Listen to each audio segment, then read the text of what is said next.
This is a 6th gang variable tuning capacitor from a Sylvania receiver, which was built sometime in the late 1960s.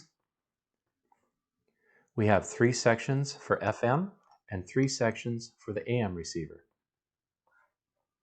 What I'd like to do is explore some of the components of this capacitor. We'll start with the frame, which is typically at ground potential. Then we have these variable plates, which are also at ground potential. Perhaps you can just make out this part here, where the shaft is connected to the frame.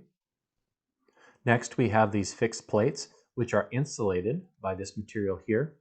You'll notice that all of those plates are soldered together.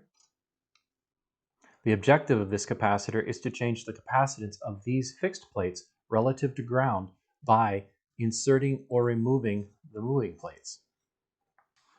You may have noticed this screw. This is actually a compression capacitor where we have the screw against this plate, a piece of plastic, and then another plate behind it.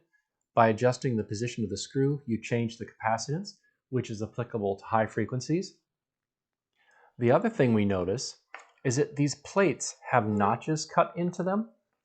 You can see one notch there and another notch here.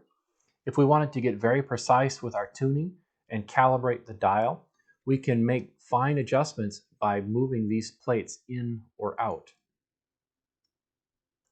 Other things to pay attention to are this dial string and this spring, which holds tension against it. For smooth operation, this receiver has a weighted wheel.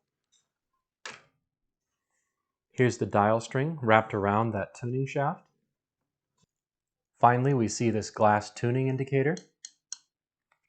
The pointer is simply attached to the dial string, and we have smooth operation.